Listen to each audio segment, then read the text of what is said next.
নামাজের মধ্যে বান্দা আল্লাহর সাথে কথা বলে, নামাজের মধ্যে আমার আল্লাহ বান্দার সাথে কথা বলে।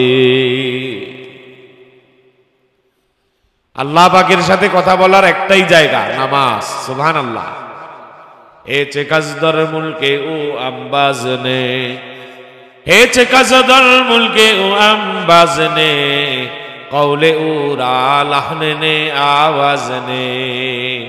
আমার আল্লাহ কথা কেমন মধুর, ওই মধুর কথা, মধুর সুরের কথা শুধুমাত্র প্রকৃত নামাজিরাই বুঝবে, আর কেউ বুঝবে না। আল্লাহর হাবিব নামাজের মধ্যে দাঁড়িয়ে ঘন্টার পর ঘন্টা তা দাঁড়িয়ে থাকেন। একই রাকাতের মধ্যে সূরা বাকারা শেষ করে দেয়, আলে ইমরান শেষ করে দেয়, নিসা শেষ করে দেয়। নামাজের রুকুর মধ্যে এখনো যায় না। আবার রুকুর মধ্যে গেছেন তো রুকু থেকে মাথা উঠায় না, সেজদার মধ্যে গেছেন তো সেজদা থেকে মাথা উঠায় না। ঘন্টা চলে যায়। সুবহানাল্লাহ বলেন।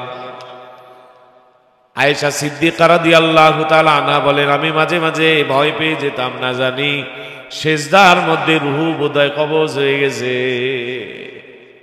সেজদার মধ্যেই মনে হয় আল্লাহর হাবিব জান্নাতে চলে গেছেন।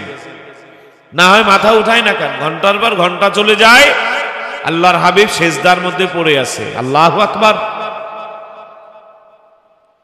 এরকম একটা সেজদা হলেও আল্লাহ পাক যেন তার কদমে দেওয়ার তৌফিক আমাদেরকে দান করেই দেন বলে আমিন।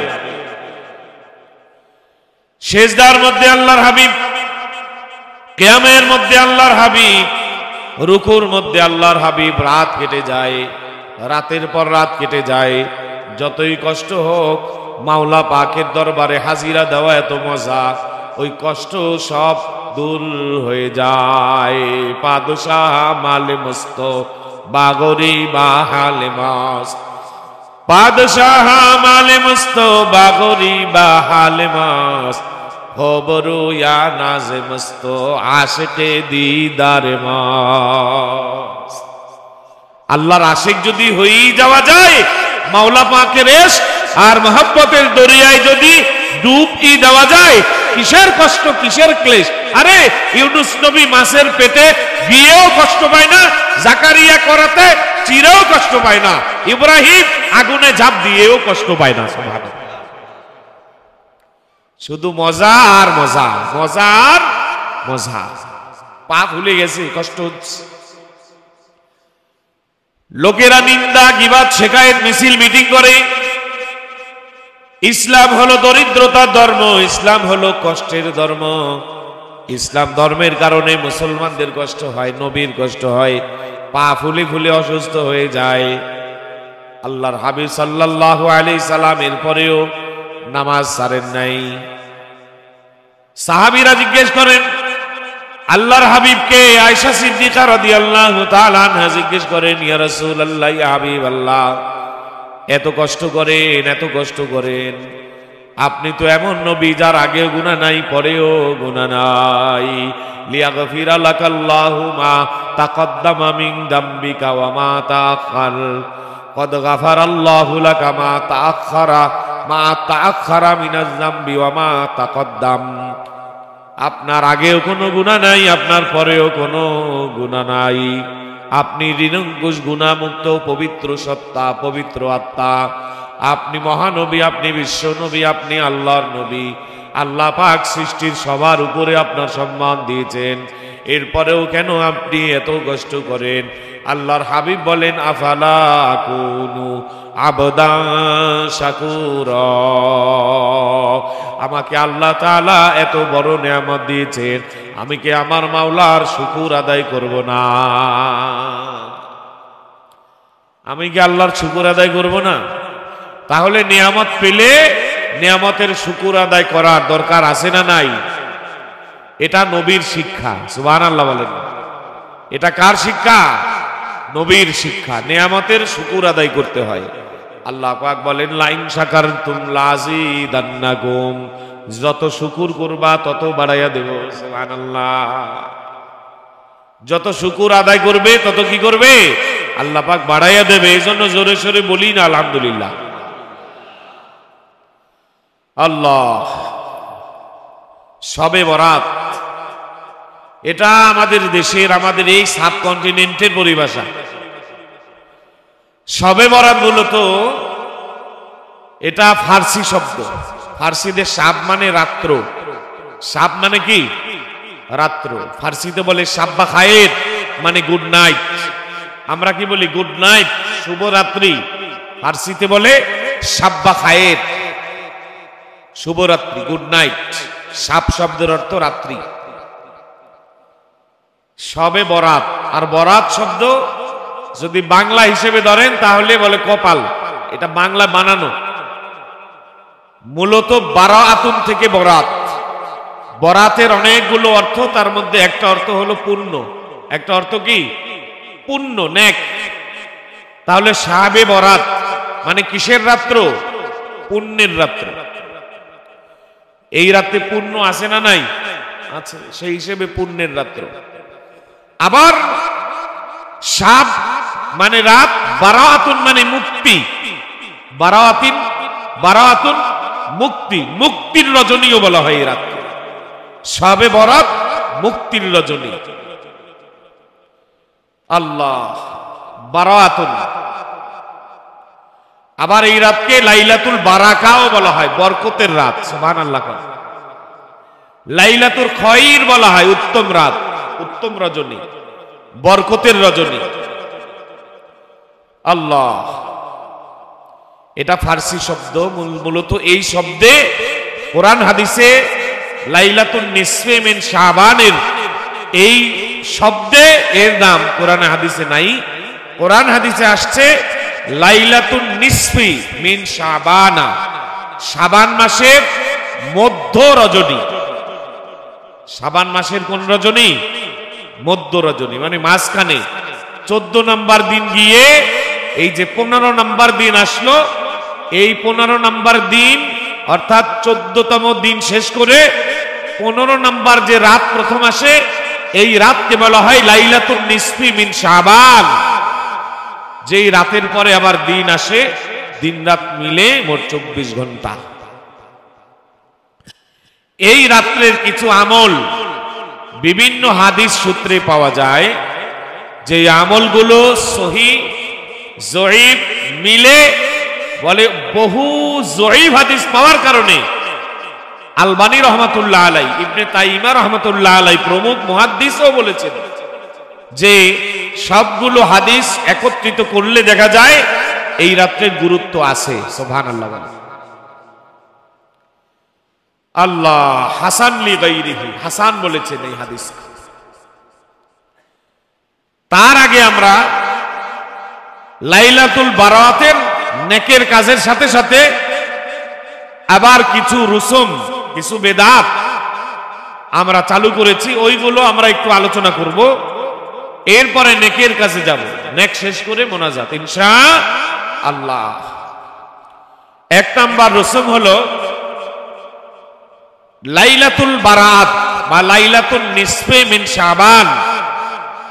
এই রাত আসার আগে যে দিন গেল, আমরা যে দিন পার করেছি, এই দিনে হালুয়া রুটি আছে না নাই?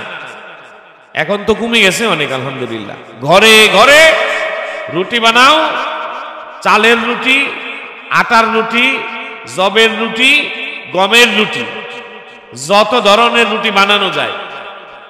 এরপরে হালুয়া, গাজরের হালুয়া, মিষ্টির হালুয়া, টমেটোর হালুয়া, রসুনের হালুয়া, যত হালুয়া আছে। তারপরে বলে তরল হালুয়া, শক্ত হালুয়া। হালুয়া রুটি সারাদিন বসে বানাও, তারপরে একবারই আরেক বাড়িতে আবার পাঠাই। হ্যাঁ, এই যে সারাদিন বসে যে রসম করলাম, খিচুড়ি রান্না করলাম, পায়েস রান্না করলাম, খাওয়ালাম, এই করলাম সেই করলাম, এই দিনকে কেন্দ্র করে এই কাজগুলো বেদাত। এর কোনো অস্তিত্ব ইসলামী শরিয়াতে নাই। এরপরে আসেন আরেকটা, গোসল করা। আমরা আগে কি করতাম? এই রাত্রে সবাই গোসল করে আসতে হবে। যদি এই রাত্রে গোসল করে তাহলে পানির যে ফোঁটা পড়বে এক এক ফোঁটায় এক একটা সগীরা গুনাহ মাফ হয়ে যাবে। এই জাতীয় রেওয়ায়েত আমরা শুনতাম, এগুলো ইসলামী শরিয়াতে নাই, এর RSCS দলিল খুঁজে পাওয়া যায় না, এগুলো বেদাত।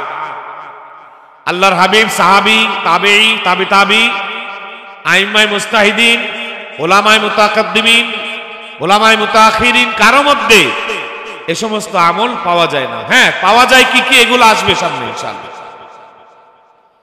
আল্লাহ গোরস্থানে লাইন বেঁধে, দল বেঁধে জিকির করতে করতে যাও, গোরস্থান থেকে জিকির করতে করতে আসো না, সাহাবীরা এরকম করেন নাই। আল্লাহ গোরস্থানকে আলোকসজ্জা করো, সাজাও, আগরবাতি, মোমবাতি কবরস্থানে দিয়ে আস। কবরস্থান কেন্দ্রিক কোন ইবাদত ইসলামী শরিয়াতে নাই। ইসলামের শরিয়াতের ইবাদত হবে মসজিদ কেন্দ্রিক। কি হবে?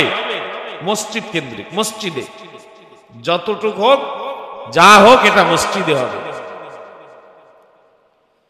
আল্লাহ বিস্কিটের ফ্যাক্টরি আলারা কার্টুন রুটি বানায়, কার্টুন রুটি দেখেন নাই আপনারা? কুমির, এরপরে রুই মাছ, কাতল মাছ আছে না নাই? তারপরে আরো কি কি বানায়? বোয়াল মাছ, হরিণ, বাঘ, এই ধরনের রুটি বানায়। এই রুটি বানানো এটা এমনি তো শিরক। মূর্তি বানানো, মূর্তি লালন করা, মূর্তি পূজা করা, এগুলা সব কি শিরকের অন্তর্ভুক্ত। দেখবেন বেকারিতে বিয়ের বাড়ি পাঠানোর জন্য এত বড় হরিণ বানাইছে রুটি দিয়া, রুটির হরিণ, ওইটাকে আবার সুন্দর প্যাকেটিং করে এক বিয়াই আর এক বিয়ের বাড়ি পাঠিয়ে দেয়, যাও সবে বরাত উপলক্ষে পাঠাইলাম। এই জাতীয় সমস্ত কাজ ইসলামী শরিয়াতে নিষিদ্ধ। ইনশাআল্লাহ আমরা এগুলো থেকে বিরত থাকবো, রাজি আছি না? আল্লাহ কবুল করুক বলি আমি। এখন আসেন আমরা করব কি কাজ? এটা যদি নিষিদ্ধ হয় তাহলে সিদ্ধ কি? আল্লাহ যে হাদিসের কথা বলেছিলাম, আগে আয়াত তেলাওয়াত করেছি। আল্লাহ পাক বলেন, আমি লাইলাতুল মুবারাকা, মহিমান্বিত রাতে কোরআন নাযিল করেছি। সুবহানাল্লাহ। আনজালনাহু ফি লাইলাতিন মুবারাকা, মহিমান্বিত রাত। সূরা দুখান, সূরার নাম কি? সূরা দুখান। সূরা দুখানের, দুখান শব্দের অর্থ ধোঁয়া। দুখান শব্দের অর্থ কি? ধোঁয়া। আগুন লাগালে যে ধোঁয়া বের হয়, এই ধোঁয়ার নামেও সূরা আছে। সুবহানাল্লাহ। ওই সূরার মধ্যে আল্লাহ পাক বলেন যে আমি কোরআন নাজিল করেছি একটি মহিমান্বিত রাতে। এই মহিমান্বিত রাত কোনটা, এই ব্যাপারে মুফাসসিরিনদের মধ্যে দ্বিমত আছে।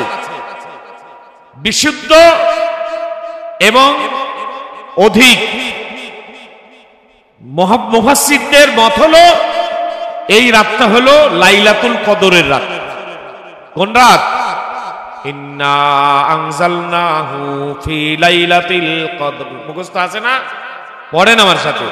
ইন্না আনজালনাহু ফি লাইলাতিল কদর ওয়া মা আদরাকা মা লাইলাতুল কদর লাইলাতুল কদরি খায়রুম মিন আলফি শাহর তানাজ্জালুল মালাইকাতু ওয়ার রূহু ফিহা বিইذনি রাব্বিহিম মিন কুল্লি আমর সালামুন হিয়া হাত্তা মাতলাইল ফাজর।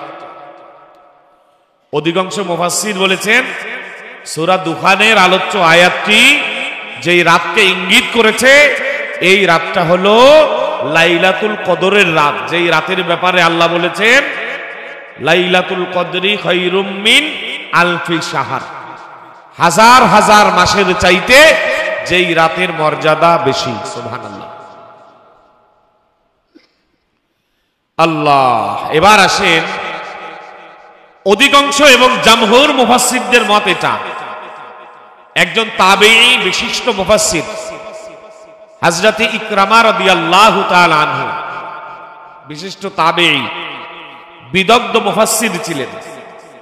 উনি ওনার তাফসীরের মধ্যে এনেছেন যে এখানে যে লাইলাতুল মুবারাকা, এই লাইলাতুল মুবারাকা বলতে আল্লাহ পাক বুঝিয়েছেন এই লাইলাতুন নিসফে মিন শাবান শবে বরাতকে। সুবহানাল্লাহ বলেন।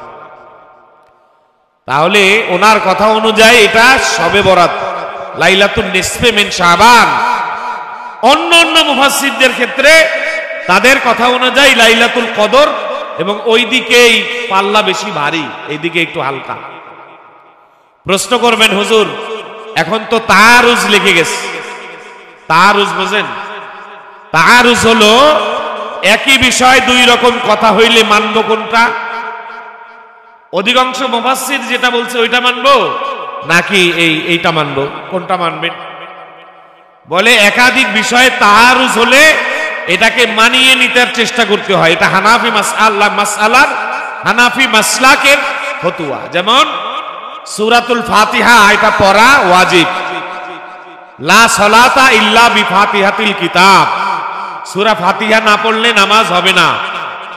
আবার কোরআনে হাকিমের মধ্যে বলা হয়েছে ফাকরাউ মা তায়াসসারা মিনাল কোরআন, কোরআনে তোমার কাছে যেখান থেকে সহজ মনে হয় নামাজের মধ্যে ওইখান থেকে পড়ে নামাজ শেষ করো, নামাজ আদায় করো। এখন এক জায়গায় বলছে সূরা ফাতিহা পড়াই লাগবে, আর এক জায়গায় বলছে যেখান থেকে ইচ্ছা সেখানে পড়ো। তো দুইটার মধ্যে কোনটা আমল করব? ইমামে আজম এবার সামঞ্জস্যতা স্থাপন করে বলেন যে হাদিস অনুযায়ী আল্লাহর হাবিব বলেছেন লা সালাতা ইল্লা বিফাতিহাতিল কিতাব, এর মাধ্যমে নামাজে সূরা ফাতিহা পড়া ওয়াজিব হয়ে গেছে। আর ফাকরাউ মা তায়াসসারা মিনাল কোরআন, এই আয়াতের মাধ্যমে নামাজের মধ্যে সূরা ফাতিহার সাথে অন্য একটা কেরাত পড়া এটা ফরজ হয়ে গেছে। একটা ওয়াজিব হিসেবে আর একটা ফরজ হিসেবে দুইটাকেই পড়তে হবে। সুবহানাল্লাহ। এটা হানাফি মাসলাকের নিয়মতান্ত্রিকতা। তাদের দুই মাসআলার মধ্যে তাআরুজ থাকলে সামঞ্জস্যতা পূর্ণ করার ধরন, সেই ধরন অনুযায়ী আমরা বলি এক জায়গায় বলছে শবে বরাতে কোরআন নাজিল হইল, আর এক জায়গায় বলছে শবে কদরে কোরআন নাজিল হইল। তাহলে হইল কবে? এইটা বোঝার জন্য আমরা ছেলে মেয়ে বিয়ে শাদী দেই, ঠিক কিনা? ছেলে মেয়ে বিয়ে শাদী দেই না? তো যেই দিন বিয়ে শাদী ওই দিনই কি কথা হয় না তার আগে আরো কথা হয়? কথা বলেন না কেন? আগে আরো কথা হয় না? একদিন উভয় পক্ষের লোকজন নিয়ে বসে কোন দিন বিয়ে হবে, বিয়ের তারিখটা নির্ধারণ হয়। তারিখটা নির্ধারণ হয়ে এরপরে এই তারিখ অনুযায়ী কি হয়? বিয়ে হয়। তাহলে সামঞ্জস্যতা স্থাপনের জন্য আমরা বলি যে এইটাও সঠিক ওইটাও সঠিক। কোরআন যে লাইলাতুল কদরে নাজিল হবে ওইটা এই রাতে সিদ্ধান্ত হয়েছে। সুবহানাল্লাহ। নাজিল হয়েছে সবে কদরেই, কিন্তু এই রাতে কি হয়েছে ওইটার সিদ্ধান্ত। আল্লাহ মানুষের আমল নামা আল্লাহ পাক দেখেন, বার্ষিক যে রিপোর্ট, যারা চাকরি করেন বুঝবেন, সাপ্তাহিক রিপোর্ট আছে, বাৎসরিক রিপোর্ট আছে, দৈনন্দিন রিপোর্ট আছে, মাসিক রিপোর্ট আছে, নাই পাক্ষিক রিপোর্ট আছে। পাক্ষিক রিপোর্ট 15 দিন পর পর দেখে, মাসিক রিপোর্ট 1 মাস পর পর দেখে, সাপ্তাহিক রিপোর্ট সপ্তাহে একবার দেখে। যারা আদম যে চাকরি করছেন বেতন পাইছেন কিসে? সপ্তাহে। সপ্তাহের রিপোর্ট সপ্তাহে। আবার বার্ষিক রিপোর্ট বছরে একবার দেখে। তো আজকে বার্ষিক রিপোর্টের দিন। সুবহানাল্লাহ। আজকে কি দিন? বার্ষিক রিপোর্টের দিন। তবে কদরের রাত, ভাগ্যের রাত, তকদিরের রাত হলো লাইলাতুল কদর। আজকে কিন্তু তকদিরের রাত না। তকদিরের রাত কোনটা? লাইলাতুল কদর। এবার আসেন এই রাতে কি হয়? আল্লাহর হাবিব বলেন ইয়ানজিলু রব্বুনা ইলাস সামাঈদ দুনিয়া, নিকটতর আসমানে আল্লাহ পাক এসে যান। সুবহানাল্লাহ। নিকটতর আসমান মানে কি? আমাদের মাথার উপরে যে 1 নাম্বার প্রথম আসমান, আর উপর থেকে 7 নাম্বার, নিচের থেকে 1 নাম্বার, উপর থেকে কয় নাম্বার? 7 নাম্বার। এই আসমানে আল্লাহ পাক এসে বান্দাকে নিদা করতে থাকেন, ডাকতে থাকেন। আলা মিন মুস্তারজিকিন আলা মিন মুস্তাগফিরিন ফাআগফির লাহু আলা মিন মুস্তারজিকিন ফাআরযুকহু আলা মিন মুবতালান ফাউআফিআহু আলা কাদা আলা কাদা। হে গুনাহগার, হে পাপিষ্ঠ, ক্ষমা চাও, ক্ষমা করে দেব। সুবহানাল্লাহ। কত বড় এলান করতেছে স্বয়ং আরশে আজিমের মালিক। হে অভাবীরা, রিজিক চাও, রিজিক দিয়ে দেব।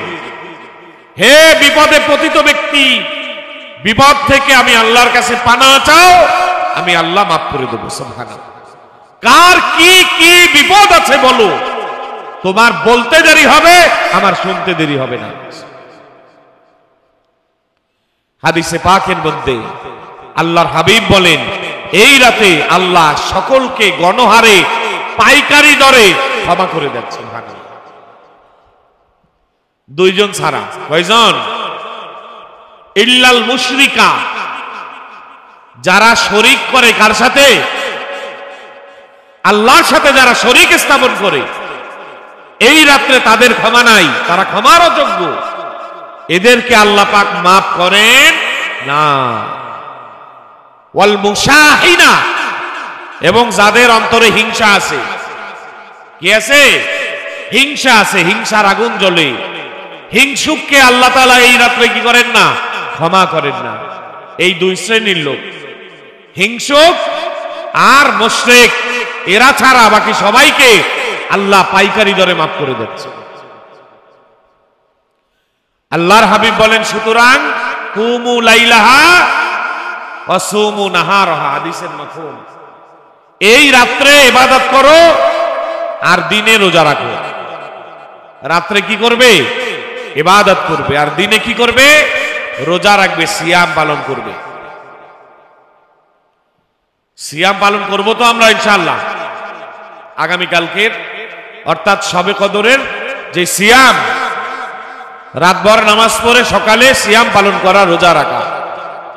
তো আমরা মনে করি মনে হয় একটা রোজাই শবে কদর, কি বলে, এই শাবান মাসের রোজা। আসলে শাবান মাসের রোজা আয়েশা সিদ্দিকা রাদিয়াল্লাহু তাআলা আনহা বলেন, আল্লাহর নবী রোজা যে শুরু করতেন, আমরা মনে করতাম মনে হয় রোজা আর ভাঙবেই না। সুবহানাল্লাহ। আবার মাঝে মাঝে রাখতেন না, তখন মনে করতাম রোজা মনে হয় রাখবেনই না। কিন্তু রমজানের বাইরে সবচাইতে দেখেছি আল্লাহর নবী এই শাবান মাসে বেশি রোজা রেখেছেন। কোন কোন হাদিসে আসছে পুরা মাসই রোজা করতেন। সুবহানাল্লাহ বলবেন না। কিন্তু বিশুদ্ধ রাওয়ায়াত হলো একটা দুইটা ছাড়া সারা মাসই রোজা করতেন। শেষের একটা দুইটা ছাড়া সারা মাস আল্লাহর হাবিব রোজার মধ্যে কাটাইতেন। কারণ সামনে আসতেছে শাহরু রমাদান আল্লাযী উনজিলা ফীহিল কুরআন, কোরআনের মাস আসতেছে, কোরআনের মাস আসতেছে। এই জন্য এই মাস থেকেই আল্লাহর হাবিব রোজা রাখা আরম্ভ করে দিতেন। সুবহানাল্লাহ। তো আমরা একটা দুইটা রোজা করে থেমে যাই, আমরা মনে করি রোজা এই একটা দুইটাই মনে হয়, পুরা মাস ভরে রোজা রাখতে হবে। ইনশাআল্লাহ রাখবো তো রোজা। আমরা রোজা রাখার মধ্যে কোনো ক্ষতি নাই। জুমার আলোচনায় বলেছি রোজা রাখার মধ্যে কোনো কি নাই? ক্ষতি নাই। দুনিয়ায়ও লাভ, আখিরাতেও লাভ। ডাক্তারকে হাজার হাজার ভিজিট দেন, নিয়মতান্ত্রিক ভাবে রোজা রাখেন, কোনো ভিজিট দেওয়া লাগবে না। সুস্থ করে দেবেন কে? আল্লাহ। তো এই রাত্রে ক্ষমার জন্য আমরা এসেছি। কিসের জন্য আসছি? ক্ষমার জন্য আসছি। ক্ষমা পাওয়ার জন্য শর্ত হলো শুধু এই রাত্রে নামাজ পড়ে পালাইয়া যাবেন, আবার আগামী বছর লাইলাতুন নিসফি মিন শাবানের অপেক্ষায় থাকবেন যে সেই দিন আসলে আবার নামাজ পড়ব। এরকম মুসল্লি আছে না নাই? একজনে একটি কারখানায় চাকরি করে, তো কারখানার চাকরির ডিউটি 8 ঘন্টা। 8 ঘন্টা ডিউটি শেষ হয়ে গেছে, সবাই গন্তব্যে চলে গেছে। একজন শ্রমিক দেখে কারখানার আঙিনাটা, উঠানটা খুব ময়লা আগোছালো, ঝাড়ু দেই। সে ঝাড়ু দিল, ঝাড়ু দিয়া পরিষ্কার করতেছে। পরিষ্কার করতে করতে মালিকে চলে আসছে। মালিকে দেখে বলতেছে, এই ইয়াংম্যান, কি খবর, আপনি কি করেন? বলে, আমি এই আঙিনা ঝাড়ু দিচ্ছি। কেন? বলে, মালিক, আঙিনাটা একটু ময়লা আবর্জনা, এই জন্য এটা ঝাড়ু দিয়া পরিষ্কার করতেছে। বাহ, চমৎকার কথা। তুমি বেতন পাও কত? আমি বেতন পাই 15,000 টাকা। ঠিক আছে, যাও, তোমাকে আরো 10,000 টাকা আমি গিফট দিলাম। পকেট থেকে বের করে তাকে 10,000 টাকা দিয়ে দিছে। তো এই লোক দেখলো, আলহামদুলিল্লাহ, খুব তো ভালো কথা, 10,000 টাকা পাওয়া গেল শুধু ঝাড়ু দিয়া, আর 8 ঘন্টা ডিউটি করেই মাসে বেতন পাই 15,000।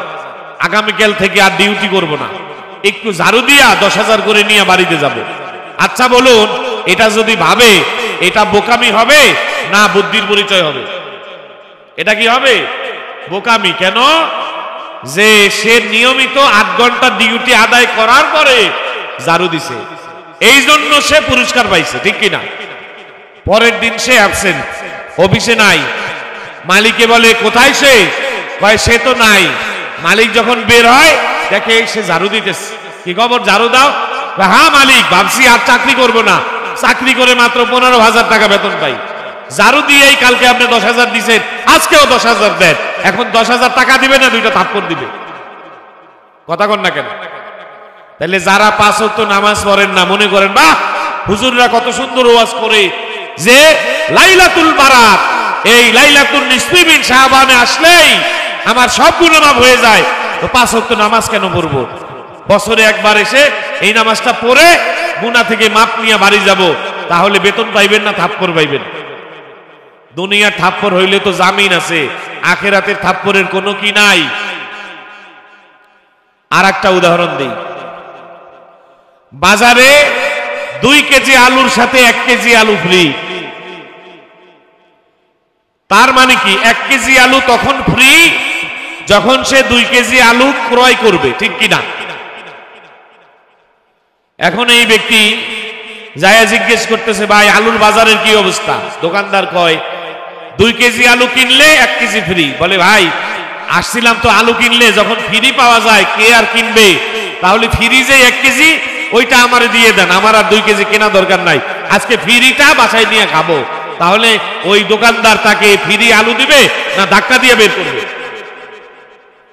তো আপনারা যদি মনে করেন আজকে মসজিদ ভরে গেছে, ছাদেও জায়গা নাই মাশাআল্লাহ, তাহলে এই ফ্রি গুনাহ মাপ নিয়ে বাসায় চলে যাব, ফজরের নামাজ থেকে আর আসার দরকার নাই, 2 কেজি নেব না, ফ্রিটা নিয়েই বাড়ি যাই, তাহলে আপনাকে কি গুনাহ মাফ করবে না ধাক্কা দিয়ে বের করবে?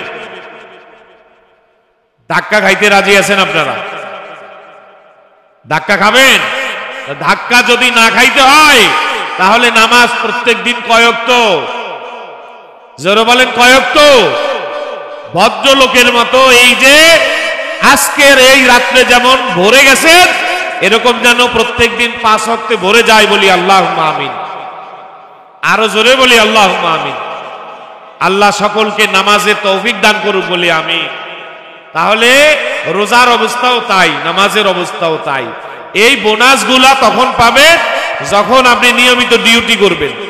ডিউটির নামে খবর নাই, বোনাসের জন্য আপনি ঝোলা ভরে নিয়ে আসবেন, ওই ঝোলা ভরবে না, ওইটা খালি বাসায় যাবে। সর্বোচ্চ একটা মিষ্টি, একটা আমিত্তি, এটা নিয়ে আপনি বাসায় যাইতে পারবেন। গুনার বোঝা বোঝাই থেকে যাবে, ঠিক কিনা? এই জন্য আল্লাহর কাছে কান্নাকাটি করা, রোনাজারি করা যে আল্লাহ, বিগত জিন্দেগিতে বেশি বেশি গুনাহ করে ফেলেছি, ওই গুনাহ থেকে মাফ করেন, আগামীতে আর আমার দ্বারা যেন গুনাহ না হয় আপনি তৌফিক দান করেন। আমি অঙ্গীকার করলাম, ওয়াদা করলাম, আমি আর গুনাহ করব না। কারা কারা রাজি আছে? আল্লাহ আমাদের গুনাহ মুক্ত জীবন দান করুক, বলি আমিন। আল্লাহ আমাদের পবিত্র জিন্দেগি দান করুক, বলি আমিন। আল্লাহ সকলের বিপদ আপদ বালা মুসিবত দূর করে নিয়ে যাক, বলি আমিন। আমাদের বাবা মা যারা অন্ধকার কবরে, আল্লাহ পাক যেন তাদের কবরকে জান্নাতময় কবর বানিয়ে দেন, বলি আমিন। সমস্ত মুর্দেগানের কবরকে আল্লাহ পাক যেন জান্নাতের ছোঁয়ায় আচ্ছাদিত করে দেন, বলি আমিন। অনেক ভাইয়েরা দোয়া চেয়েছেন, দোয়া হয়ে যাবে। অনেক ভাইয়েরা দোয়া চেয়েছেন, অনেকে আমাদের মুজিবুর রহমান মেম্বার সাহেব আপনাদের জন্য খুব খাটাখাটনি করছে আজকে। ওনার ছেলে, ওনার দাদি, ওনার বাবা মা এবং মন্ডলপাড়া, বাইরাবাড়ি, তারপরে আমাদের দক্ষিণ দিকে যে মন্ডলপাড়া, সকলের বাবা মা, সকলের আত্মীয় স্বজন, সকলের জন্য দোয়া চাওয়া হয়েছে। আল্লাহর এক বান্দা তো বাবা মার জন্য দোয়া চেয়েছেন, মসজিদে 500 টাকাও দান করেছেন। অনেকেই অনেক, আমাদের সোহেল ভাই দোয়া চেয়েছেন তার বাবার জন্য, এমনি ভাবে বহু লোকে দোয়া চেয়েছে, সবার নাম একসাথে আল্লাহ তো জানেন, আল্লাহ জানেন না, আল্লাহ পাক তো দেখেন। তো সবার জন্য সবাই ইনশাআল্লাহ আমরা দোয়া করব, সবার জন্য সবাই দোয়া করব, ইস্তিগফার দোয়া এগুলো করব। আর জামাত যত কম হওয়া যায়, জামাত যত কম হওয়া যায়, একাকী ইবাদত করার চেষ্টা করব। মসজিদের এক কোনায় বসে আপনি একা ইবাদত করেন। ঘরে যদি পরিবেশ থাকে তাইলে তো কোনো কথাই নাই, ঘরে বসে আপনি কোনায় বসে বসে ইবাদত করেন। নফল ইবাদত একাকী করে, নফল ইবাদত উত্তম কি করা? একাকী করা। আর ফরজ ইবাদত উত্তম জামাতে করা। যেরকম নামাজ ফরজ আমরা জামাতের সাথে পড়ি, আর যেটা নফল ওইটা কি করতে হবে? একাকী। নফল ইবাদত কি করব? একাকী করব। ফরজ ইবাদত সংঘবদ্ধ হবে, নফল ইবাদত একাকী হবে। আল্লাহ, তো গুনার কথা আমরা মনে করে করে, গুনার কথা মনে করে করে আল্লাহ পাকের কাছে আমাদের ক্ষমা চাইতে হবে। এই দুনিয়ায় আমাদের কোনো পুঁজি নাই, একটাই পুঁজি আল্লাহর রহমত। একটাই পুঁজি কি? আল্লাহর রহমত। রহমত যদি না থাকে তাহলে আমরা শেষ হয়ে যাব। আমাদের জীবন থেকে মৃত্যু সবটাই আল্লাহর রহমতের উপরে ভর করে। আল্লাহ, তো সবাই সবার জন্য দোয়া করব, আর সবাই সবাইকে মাফ করে দেব ইনশাআল্লাহ। সবাই সবাইকে কি করব? মাফ করে দেব। মাফ করা এটা আল্লাহর গুণ। কার গুণ? আল্লাহ মাফ করতে পছন্দ করে। এই জন্য যেই বান্দা সহজ শর্তে আর এক বান্দাকে মাফ করে দেয়, আল্লাহ পাকও সহজে হাসরের ময়দানে তাকে মাফ করে দেবে। বান্দার সাথে মাফ করার ক্ষেত্রে যারা কঠোরতা করে, আল্লাহ পাকও তাদের কি করবেন?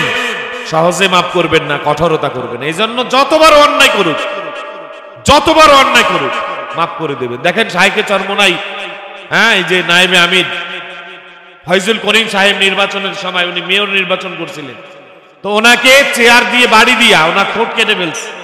আমরা কান্নাকাটি করে দোয়া করছি এই মসজিদে, যারা দোয়ায় শরীক হয়েছেন জানেন। ওনাকে আঘাত করেছে, ঘুষি দিছে।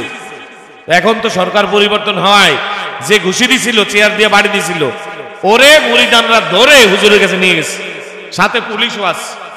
এখন বলতে যে হুজুর আপনি বলেন ওকে আমরা কি করব? উত্তম মাধ্যম মাইট দিয়া এর প্রতিশোধ দেব। হুজুর বলছে না, ওরে মাফ করে দিলাম।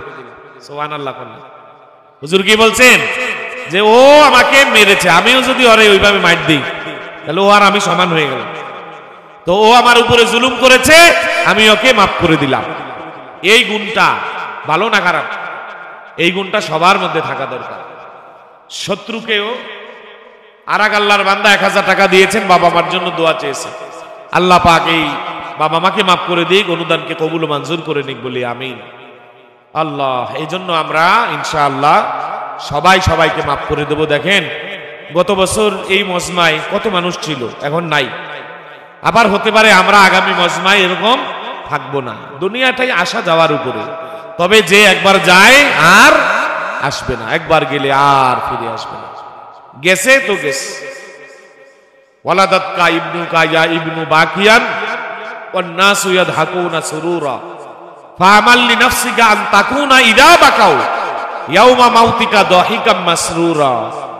বলে তুমি যেদিন এসেছিলে ভবে, কেঁদেছিলে তুমি, হেসেছিল সবে।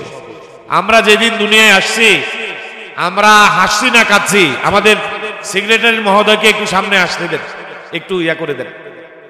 সামনে আমাদের মশওয়ারা থাকে, এই জন্য আসেন, আসেন সামনে। ওয়ালাদাতকা ইবনুকা ইয়া ওয়ালাদাতকা উম্মুকা ইয়া ইবনু বাকিয়ান।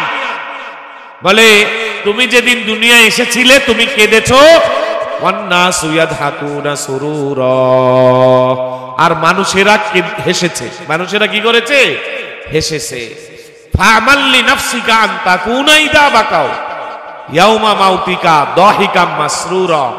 তুমি যেদিন দুনিয়া ছেড়ে যাবে তোমার আমলটা জানি এমন হয় ওই দিন তুমি হাসবে, দুনিয়া তোমার জন্য কাঁদবে।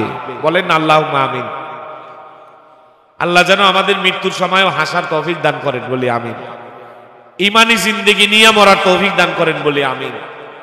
কবর বড় মুসিবতের জায়গা, বড় কষ্টের জায়গা, ঠিকানাহীন জায়গা, বিছানাহীন জায়গা, ঘর বাড়ি নাই, ফুলের শয্যায় শোয়া, আল্লাহর হুকুমের কাছে মাথা নত করে মাটির কবরে পানি উঠে যায়।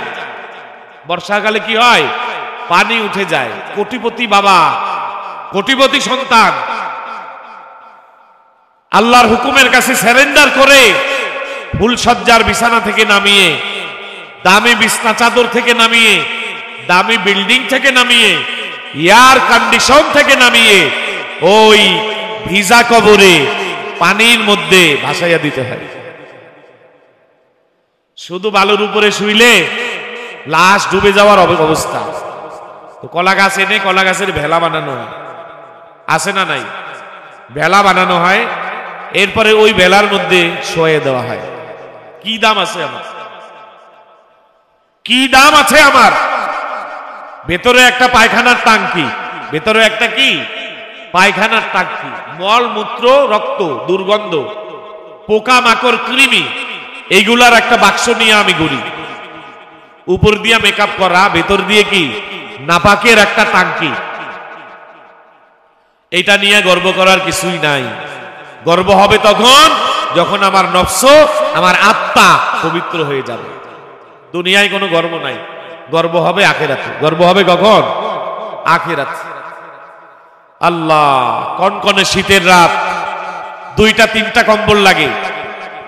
সেই জায়গা থেকে বাবা মরে গেল, বড় ভাই মরে গেল, সন্তান মরে গেল, ছোট ভাই মরে গেল, স্ত্রী মরে গেল, মা বোনদের স্বামী মরে গেল, ঘাড়টা ধরে নামাইয়া আরে 4 বেহারার পালকির উপরে চড়াইয়া চিরদিন বিদায়, চিরদিনের জন্য বিদায় দিয়ে দিলাম। আর কোনো খবর নাই, দিল না নিল না। বছর চলে যায়, দিন চলে যায়, মাস চলে যায়। আহা, রমজান মাস আসে, ঈদ আসে, এতিমখানায় আমরা কাপড় চোপড় দেই, টাকা পয়সা দেই, ভালো খাবার দেই।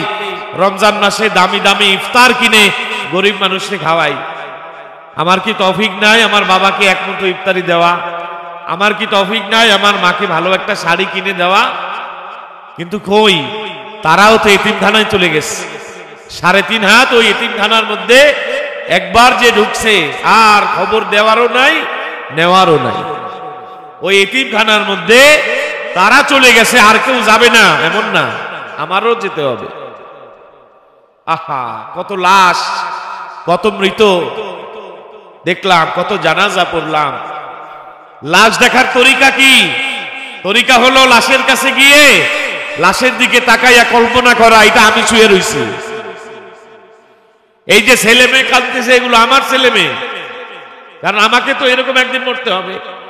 আমার পাশে আমার মেয়ে, আমার ছেলে, আমার বাবা মা, যাদের বাবা মা বেঁচে আছে, আর যাদের বাবা মা এই নিয়ামত চলে গেছে তারা তো নাই, ওইভাবেই তো কাঁদবে। ভাইয়েরা বোনেরা ওইভাবেই তো কাঁদবে।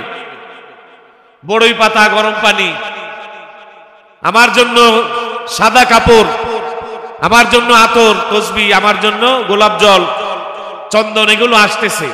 আহ, সাজাইয়া বিদায় করো, জনমের মতো সাজাইয়া দাও, আর আসবে না। তো লাশের মধ্যে মোড়ানো, কাফনের মধ্যে মোড়ানো লাশ যখন দেখি, তখন আমার মেডিটেশন, আমার কল্পনাটা ওই রকম হইতে হবে যে এটা তো আমি রে। কারণ এখন সে 1 সেকেন্ড পরে যে আমি আসবো না এর কোনো বিশ্বাস নাই, এবং আমার রেহাইও নাই। এটার মধ্যে আমার আসতেই হবে, কাফনের কাপড়ের মধ্যে আমাকে ঢুকতেই হবে। মাউতু কাসুন কুল্লু নাফসিন শারিবু কবর বাইতুন কুল্লু নাসিন দাখিলু। মৃত্যু এমন এক পানপাত্র, সবাইকে পান করতে হবে। কবর এমন এক ঘর, প্রত্যেককেই যেতে হবে। আজবি জানা কালবি জানা, জানা একদিন পড়েগা। আজ হোক কাল হোক, যাওয়া লাগবে কি লাগবে না? যাওয়া লাগবে, রেহাই নাই। দুনিয়ার পুলিশেরা যখন আসামি ধরে, পুলিশেরা একটা হ্যান্ডকাপ পড়ায়, একটা হাত কড়া, 2 হাতে একটা হাত কড়া পড়াইয়ে দেয়। আর আমার আপনার লাশটা যখন কবর দেশে নেওয়া হচ্ছে, পায়ের কাছে একটা বাত, কোমরে একটা বাত, মাথায় আর একটা বাত, ঠিক কিনা? বুকের, এই কোমরের বুকের এখানে একটা বাত, পায়ের কাছে একটা, মাথার কাছে একটা, কমপক্ষে 3টা হ্যান্ডকাপ পরানো হচ্ছে। কেমন যেন আল্লাহ বুঝাইতে চান, বান্দা, দুনিয়ার আসামিকে থানায় নিয়ে গেলে একটা হ্যান্ডকাপ পড়াই, আর তোরে অ্যারেস্ট করলাম, তোরে আমি 3টা হ্যান্ডকাপ পরাইয়া দিলাম। ওই হ্যান্ডকাপ আপনারও আছে, আমারও আছে। আরে কার জানি কাফনের কাপড় আমাদের বাজারের দোকানে চলে আসছে, কার জানি কাফনের কাপড় এখনো দোকানে আসে নাই, কিন্তু দোকানে আসার জন্য মুকাম থেকে রেডি হইছে, থান কাপড়ের দোকানে উঠছে, দোকান থেকে রেডি হইছে। কার যেন কবরের কাফনের কাপড় তৈরি হচ্ছে, সুতা তৈরি হয়ে গেছে, কারো কাপড় তৈরি হয়ে গেছে, কারো কেচি লেগে গেছে, এর পরের যে পিস কাটা হবে ওইটা আপনার আমার কার জন্য যেন রেডি হয়ে আছে। তাহলে কিসের বড়াই করি এই দুনিয়ায়? 2 দিনের দুনিয়ায় কিসের বড়াই? কোটি কোটি টাকা, লক্ষ লক্ষ টাকা, হাজার হাজার টাকা নিয়ে দেওয়া যাবে? ক্ষমতাকে নিয়ে যাবে? এই আমি ডক্টর ইউনূস বলছি, আমার উপদেষ্টার সদস্য, তাকে ছেড়ে দাও, কাজ হবে? ওপার থেকে বলল আমি আপা বলছি, আমার দলের কর্মী, এটাকে ধৈর্য না, আজরাইলটাকে ছেড়ে দাও, কাজ হবে? খালেদা জিয়া যদি ফোন করে আমার এমপি, তাকে অ্যারেস্ট করবে না, ছেড়ে দাও, এই ক্ষমতা দেখাইয়া কাজ হবে? কোন পীর যদি ফোন করে আমার প্রধান খলিফা, তাকে ছেড়ে দাও, কাজ হবে? কাজ হবে না। আল্লাহ ইদা যা আজালুহুম, যখনই সময় হয়ে যাবে, লা ইস্তাখিরুনা সাআতাও ওয়ালা ইস্তাকদিমুন, আগেও না পিছনেও না, যেখানে আপনাকে নির্ধারণ করা আছে ওইখানে আপনার আমার মরা লাগবে। নাকি আমরা মরবো না? মরতে হবে না? মরতেই যদি হবে তাহলে কেন কবরের সামান গোছাচ্ছি না? মরতেই যদি হবে তাহলে কেন নেকির দিকে আসছি না? মরতেই যদি হবে তাহলে কেন মসজিদের সাথে সম্পর্ক নাই? মরতেই যদি হবে কেন কোরআনের সাথে সম্পর্ক নাই? আমি তো চিরদিন থাকতে আসি নাই, এটা চিরদিন থাকারও জায়গা না। যেতেই হবে, যেতেই হবে, যাওয়া লাগবেই। এত বড় দুনিয়া আমার জন্য সেদিন সংকুচিত হয়ে যাবে। আল্লাহ আল্লাহ আরদুল্লাহি ওয়াসিআতু ওয়ালাকিন ইদা নাযালাল কাযা যাকাল ফাযা। দুনিয়া প্রশস্ত, কিন্তু যেদিন আজরাইল আসবে এই প্রশস্ত দুনিয়া আপনার আমার জন্য কি হয়ে যাবে? সংকীর্ণ হয়ে যাবে। 7টা সাগরের পানি যদি মিষ্টি বানাইয়া মৃত ব্যক্তির রূহ কবজ করার সময় তার কলিজার মধ্যে ঢালা হয়, এরপরেও পিপাসা দূর হবে না, এরপরেও পিপাসা থেকে যাবে। সেই সাকারাতুল মাউত, সেই কষ্ট, সেই সত্য, সেই বাস্তবতা, সেই ইউনিভার্সাল ট্রুথ। আল্লাযী খলাকাল মাউতা ওয়াল হায়াতা লিয়াবলুয়াকুম আইয়ুকুম আহসানু আমালা। মর্দে মারা সরবে সরদার খাবেদা গাছতে বেদারা কে ইউরফত আজজাহা। আমরা তো ঘুমের মধ্যে আছি, কিন্তু যারা কবর দেশে তারা বুঝতেছে কয় দিনে সপ্তাহ হয়, কয় ঘন্টায় দিন হয়, কয় মিনিটে ঘন্টা হয়, কয় মাসে বছর হয়, কয় বছরে যুগ হয়, ঠিক কিনা?